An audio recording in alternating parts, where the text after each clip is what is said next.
Hey, Ted, welcome to the show. Hey, thanks, Jason. Good to be here. Yeah, I'm excited to have you on. Tell us who you are, what you do. Hey, I'm Ted Harrison. I am the CEO and founder of New Motion. We're a B2B full service agency, really helping a lot of enterprise brands hopefully up-level their creative in a B2B space that makes up so much of the world's and countries' GDP, but often lacks like the cultural impact that you would think would be associated with that. Yeah. How did you start an agency? Was this by accident or what happened? Yeah, it's a good question. So I'm sure this is the case for everybody, but so prior to starting New Motion, which is 2.5 years ago in October of 2023, I had been at Twitter and then at X. So I was at X for a year post the acquisition when Elon came in. I was serving there as the head of advertiser production. So my role was like really aligned with you immediately think, oh, we must be making ads for Twitter, but I was actually helping the advertisers on the platform create better content so that they would inevitably spend more money on the platform. And so my team and I would create thousands of assets every year across the globe for all these different brands, from Unilever to Warner Brothers. So we would help with like trailer editing and how that could come to life better on the platform and that kind of thing. So it's been 7 years total there, and then a year after the acquisition, lots of covered greatly in the news. It was definitely an interesting time. Actually, a member on our team currently who I brought with me afterwards, her name's Robin, and I'm going to call her out here. She is the one who killed the bird. The Twitter bird. She didn't actually. She just is the one who had to make the X logo out of a user submitted entry that you now see everywhere. So I like to joke with her that she is the real one who put the death knell in the bird. That's funny. So I left that in October or in September, and then launched the agency in October. Have been kind of doing a lot of like cursory look at like what it would be like to start my own thing. I think honestly, if I'm just being candid, watching the turmoil and like all the shareholder battles and everything that was going on in that time, I wanted to get to a place where I was in control of decisions and wasn't at like the random requests or whims of whether it be billionaires or even just like the shareholder majority or whatever that may be. Wanted to be responsible for my own decisions. And I think that was a big impetus for me wanting to start the agency. Did you have any interactions with Mr. Musk? Yeah, I rarely is never like a one-on-one conversation with Elon. I did have plenty of interactions with the CEO that he brought in, Linda Yaccarino, who had come from NBC Universal. But yeah, by proxy in a lot of ways, dealt with him.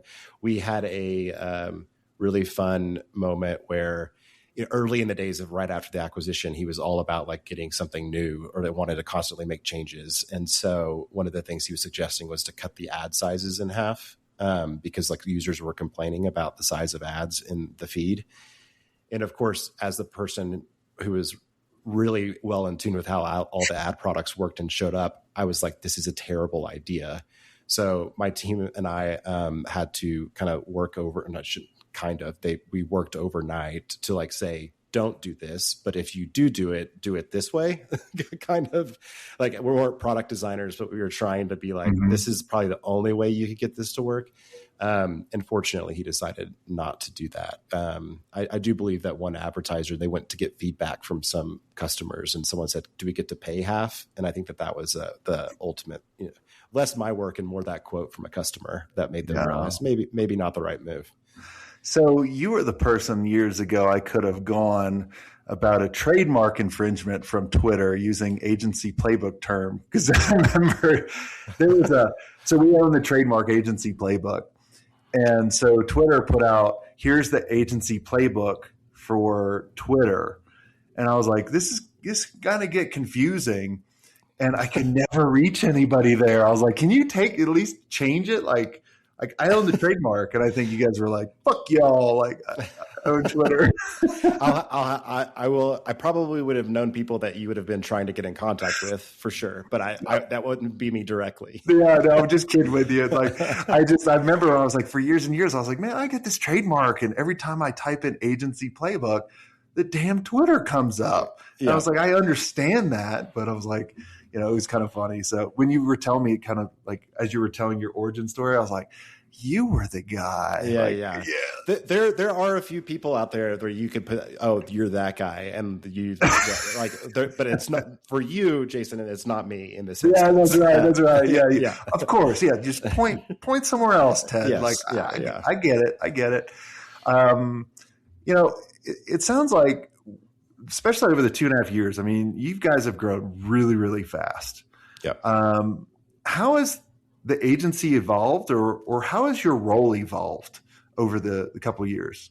Yeah, no, I mean, I think it's fairly, even though our origin story is a bit unique. I mean, I think I even have said to you before that we, in a way, with Elon, like letting go of 50% of the company initially. And so then me being there a year, by the time I was left and started my agency, a good portion of my network had already found a home elsewhere.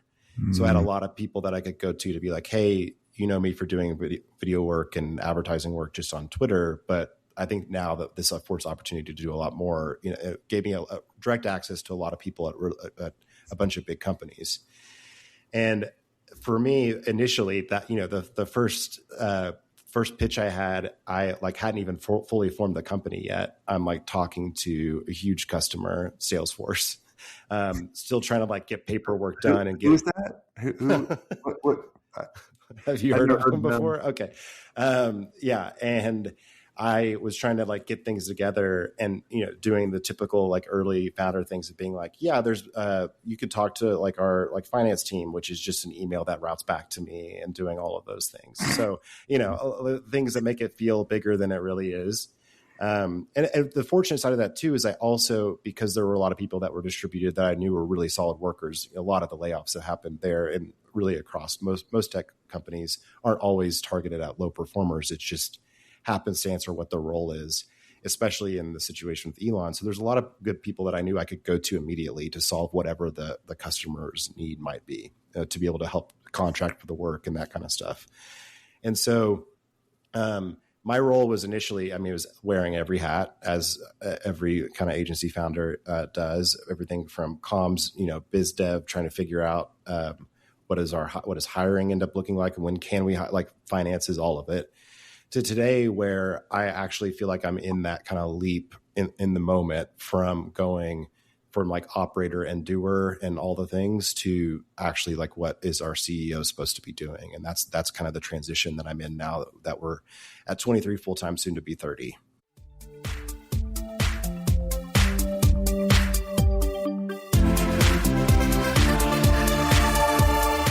Hi there, agency owners. Let me ask you, are you ready to scale your agency without increasing your overhead costs?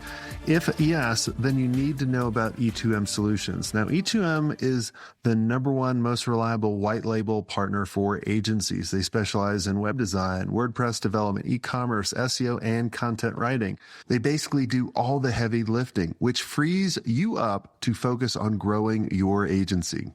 Now, here's the best part. E2M is just not another vendor.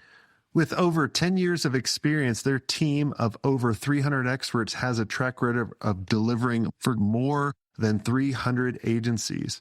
They're your strategic partner. They deliver on time every time, so you can focus on what you do best. Now, E2M's mission is simple: to help 500 agencies increase their revenue and profit margins with white label services that actually work. And to help you get started, they're offering a special deal, 10% off for the first 3 months, but act fast because it's only a limited time offer. So head over to e2msolutions.com/smartagency to check out their transparent and their flexible pricing. Trust me, if you're ready to grow without burning out, E2M is the partner you've been looking for. That's e2msolutions.com/smartagency. Go check them out and tell them Jason Swank sent you.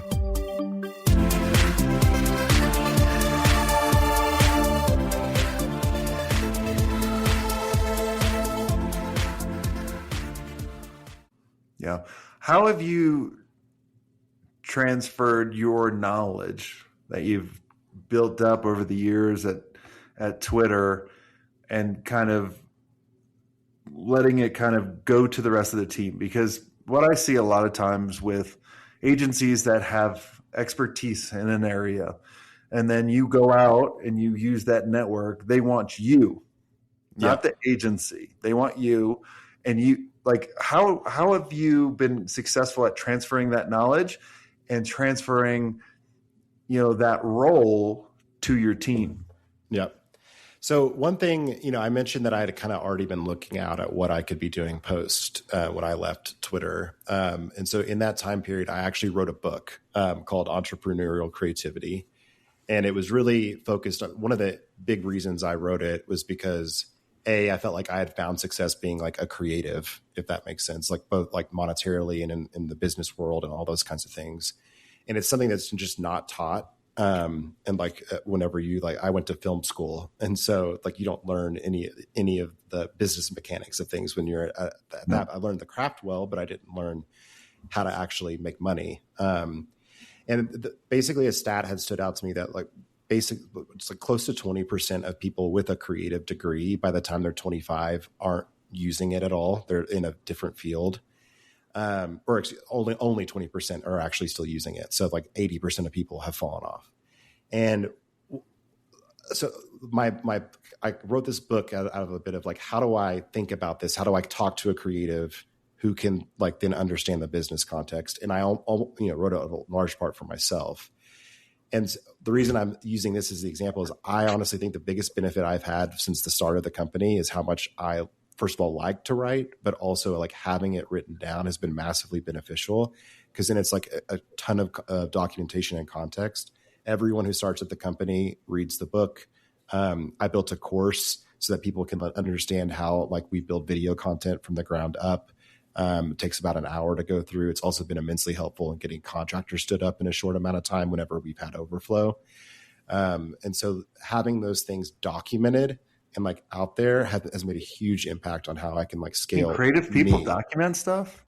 Come on, dude. Be honest. Hey, I've been a video guy since I was 12, which is not a thing anymore. And everyone's a video person when they're 6 years old at this point. But when I was 12, that was a bit unusual.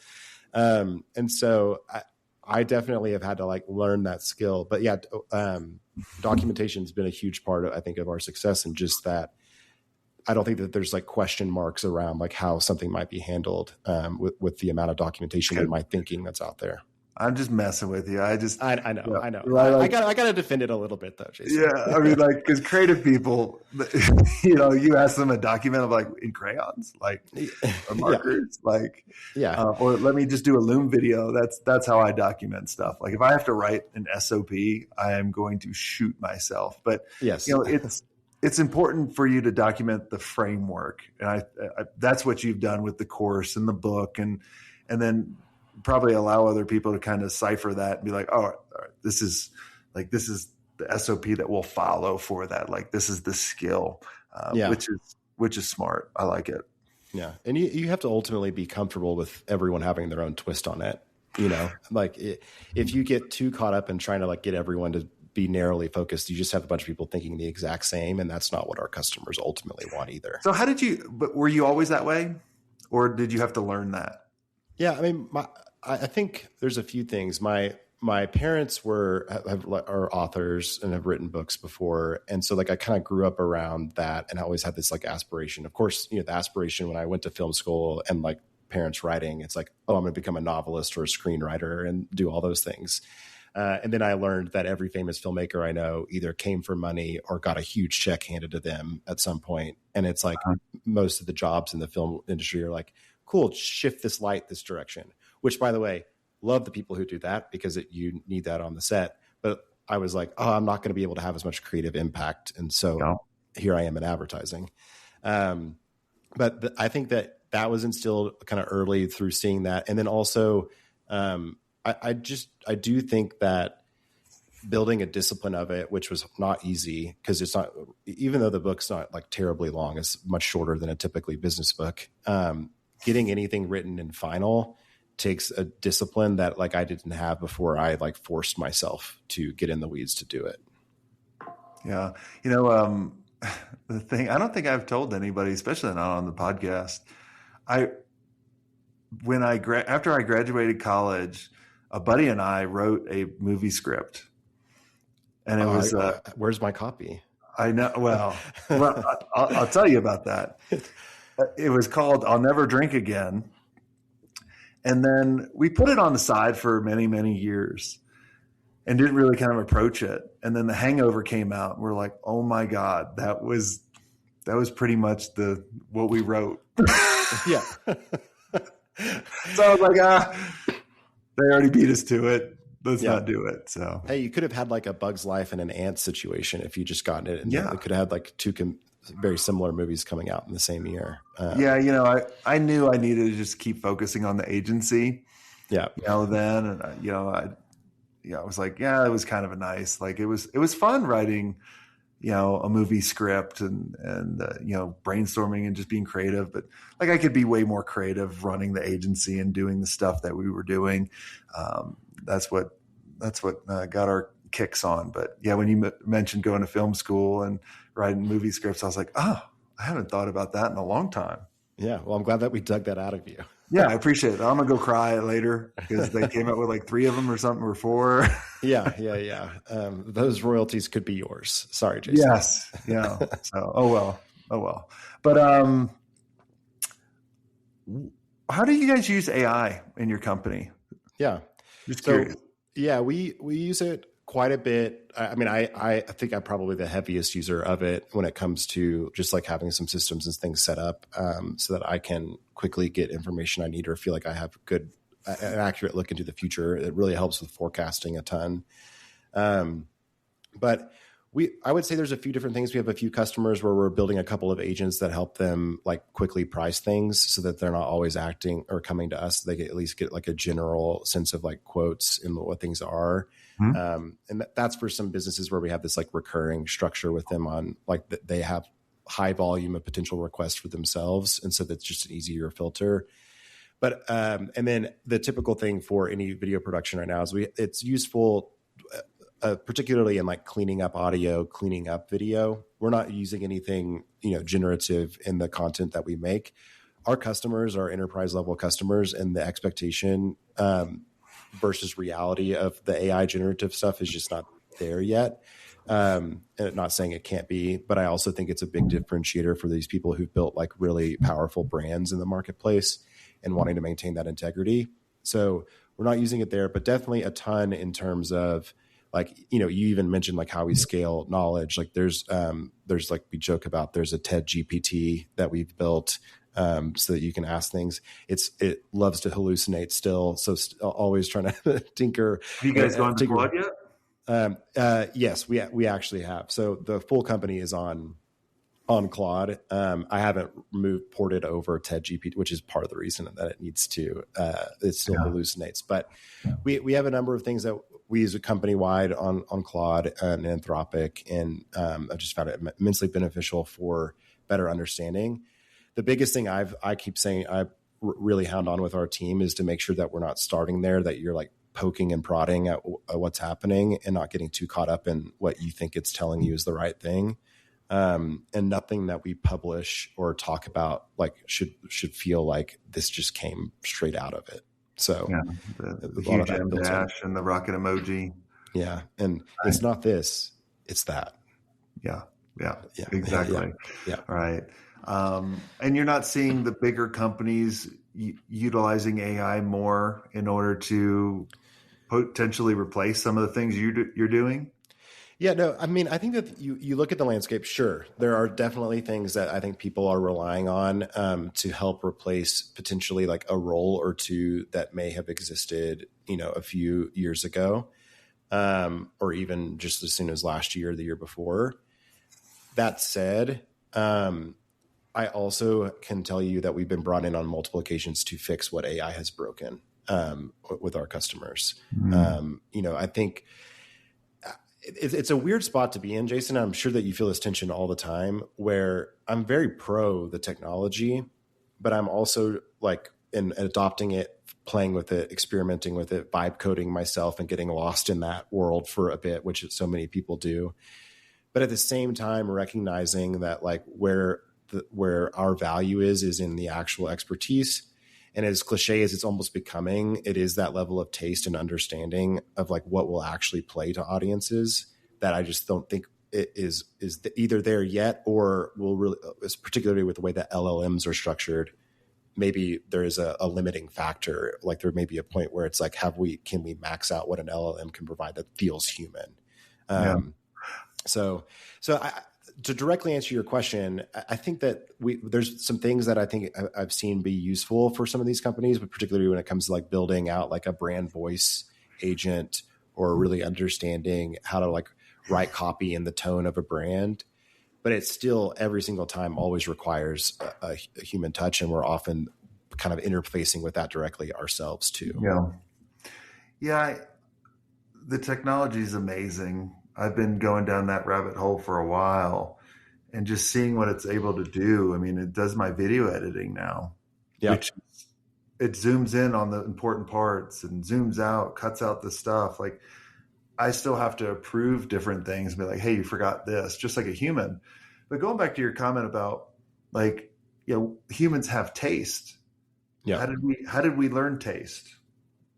Over time. And I also, what I thought was interesting is, I'm probably going to butcher the exact data point on this, but I want to say that the number is like once a child has hit 2 years old, they've then had the same amount of inputs that are the theoretical limit of what like the AI is currently constructed can have. In terms of the inputs and like just the things that we're absorbing. When you think about the human brain, like even when you're taking a step, the number of things it's calculating at any given moment. And so not to make everything about like a scientific viewpoint on it, but I think ultimately there's a lot of that. We just so much experience in what it's like to it's funny. We poked fun at this in a Webflow campaign. One of our customers, we did a campaign with poking fun at AI while also like lauding like what it can do at the same time, which I thought was a really cool take on it, where the AI is like dealing with a guy who's asking about what's the best shoe to get. And for his wide feet, and the AI is like asking him like, what's it like having feet? He like goes on this monologue about like, because they just can't experience that the same way that a human can.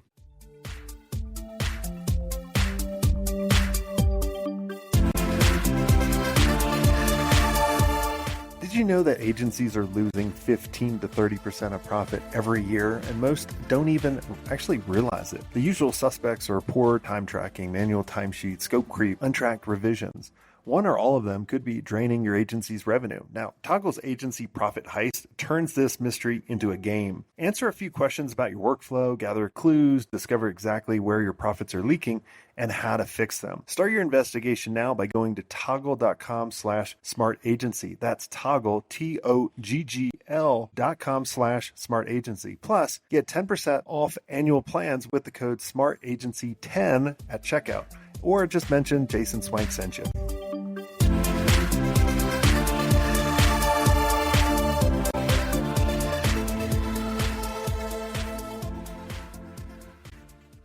Yeah.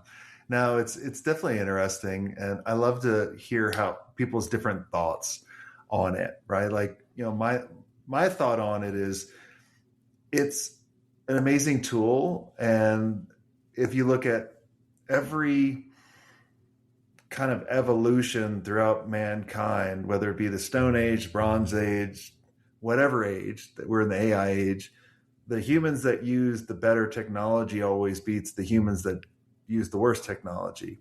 Yeah. And I think it's working alongside. And there's a lot of things that once you train it the right way, and that, I think that's the thing, right? Because the thing that makes we all of us unique, every agency unique, is all the data that you have, because that's unique. We all have access to the same tools, and we all start off the same point, but we have those different data points that we can kind of plug in, and the ones that know how to do that can be the most efficient. And the things that might have taken you 40 hours can take you 15 minutes. And how do we get more efficient? And I'm glad too, the big companies really are not replacing, because I hear the stories about the bigger agencies having more issues than the smaller ones. Well, because they probably don't hire, they hire too many people, and there's too many like political crap within the organization. But a lot of the bigger, like the sales forces, they're getting rid of those people, or they're not bringing in the programmers because they're all these agents and that kind of stuff. So I'm glad it's not there yet. Yeah. And I think too, I actually think that IKEA, their recent pivot, I don't know if you've seen that, where they took a ton of their customer service reps who were historically just customer service reps. They basically, with a few agents, were able to drastically reduce the amount of time and manpower that would require. And instead of going to those people and saying, see ya, they retrained them and developed a new line of business and helped it, like making them like all be able to help with interior design. And I think that, whenever you see that, like that, especially as an agency owner, that's what I'm on the lookout for, is like, if there is a moment where it's like, oh, this is replaced, well, then what's next? Because you go back to like the digital transformation, when everyone's moving to the internet, there were so many things that transitioned over, and it's just like, what's the reskill instead of the, oh, this is just done. Like it's putting your hands up, it's the lean in. There's always an evolution, right? Yeah. Like I believe that ad managers won't be around, but there'll be AI managers. Yeah. Right. And like whatever your role is, like, and I tell everyone in my company, we have to evolve, even myself. Like you can go to ChatGPT, even like, which I look at them as they had the lead, but now they're kind of in last place right now. And you could go, what would Jason say about running your agency? Blah, blah, blah. It's pretty spot on, right? Like I have to evolve, right? And everybody has to do it. And, I just like to I want people to just keep thinking like, what can we do? Like, how can we utilize this amazing gift that we have right now? How do we get more efficient? How do we get better? How do we do better work? How do we deliver it faster, deliver better results, communicate with our clients better so we have more time? Because at the end of the day, I don't know about you, I didn't work really hard to just work hard all the time. Like I worked hard in the very beginning of my life so I can enjoy now. Yeah. No, and I also think there's something too, I've talked about this a lot in the context of social media, where it was really like born in like 2001, 2002 with like Friendster. And if you look at the progression of like Friendster, the user behavior over the course of the years, you can actually parallel that with like a human development. Mm-hmm. It's like in the beginning, everything's new and fun and exciting. And then you kind of get to be a child and like you're like making like dumb fart jokes and whatever else. That's why you get like E-Bombs World, and then it's going viral on Facebook because you're like 6 to 8 years old in that window when Facebook comes around. And then you look at your angsty teen years, which is when Instagram starts, or preteen, starting to show off yourself. You can really like parallel path that, like the progression, even just like the spirit of culture in terms of just being like, when we got to the college years, being more like, well, wait, like social justice became a huge thing in that window of time. And then a little bit of like reckoning with like the real world has like happened since. And so it's just like an interesting like parallel. And I have to imagine that something similar for businesses in this context will happen with AI, in the sense that like right now it's like all new and fun and exciting. We'll probably have some dumb jokes and dumb things that are built. I mean, there's a company that sprung up that sells drugs to AI. I don't know if you've seen this, that you can like, you can buy like ayahuasca and give it to your AI, and it will like then act as if it's on the drug that you've given it. But you like pay to give it's such a bizarre, and like, that's the kind of thing that happens in like early days of something like this. And then we'll probably look out in 4 or 5 years and understand like, oh, this is how companies and organizations and agencies specifically have been restructured to be built around this, rather than like playing with it. Yeah. I just feel that the marketing industry and tech industry are the most disturbed by AI, or the most disrupted industry out there right now. And it's fascinating to kind of watch it and see it and help people to kind of navigate it, especially, I started in 99 when, the internet boom was happening. And then I remember the .bomb and all these different things. And it's so fun to kind of navigate these landmines that are in front of us. But, it's just like you said, when the internet came, different types of, we all had to evolve. And it's the same thing with this. So it's a lot of fun. Well, I like what you said there too about it being like fun. I think it's so easy to be like scared of it, but it's like, if you can approach it with like, this is an opportunity, how can I figure this out? You're in a much better spot just mentally to be able to navigate. All agency founders are creative and innovative, and we're curious, right? That's all you need you go to this amazing technology and you're curious and creative and innovative, you can create anything you want. Yeah. Like, all you have to do is talk to it. You don't have to hire a programmer in a closet anymore that he's light and like, no, right? Like, I had a bunch of developers working for me. That was always fun. But it's exciting times. Well, this has all been a lot of fun, Ted. Is there anything I didn't ask you that you think would benefit the audience? I think, what's one thing that you wish someone, I'm sure you've probably talked about this before, but that someone would have told you before you started an agency? Like the one that you get a lot of advice. I got plenty of it, but I wish someone would have told me how, I'll just answer it anyway, but how funny this business model is. And like, just like being able to like break through, it's the payment terms, the like playing, like, well, it's you're working with the biggest companies, which have the crappiest payment terms in the world. Like, yes, that's why we worked with the biggest companies in the world as well. And then I finally got to a point where I was like, you want 180-day net payment? I was like, go fuck yourself. I'm going to go work for the billion-dollar companies no one's ever heard of. So Coca-Cola, go suck it. Yeah. It's just like you will now. I think the thing that I just keep coming back to is I never get over how like ridiculous it is. It's such a weird business model. And the weirdest request, right? Like they want you to put how much money into a pitch that they don't pay for, that they can steal. Like some ad agency I had on the company many years ago, they did this viral video about an ad agency going to like all these, and like they were treating the other businesses like an ad agency. So he'd go to the butcher, he goes, I want to try your steak, and if I don't like it, I don't pay for it. Or he goes to like a trainer, I want you to tell me all the exercises that you're going to show me. And if I like it, I'll give you money. If I don't, I can go do it. I'll do it for someone else. Yeah. Like, it was brilliant. And that's how those big companies treated. That's why I was like, peace out. Well, I'm not there yet. I'm still in the thick of it, Jason. Yeah. So. You enjoy it. It is fun. But the thing I will tell you, I love that you're approaching it as interesting and fun and amazing, because after you're done with this role, looking back, you'll remember all these funny stories and you'd be like, oh, it was a good time, even though they kicked the shit out of us.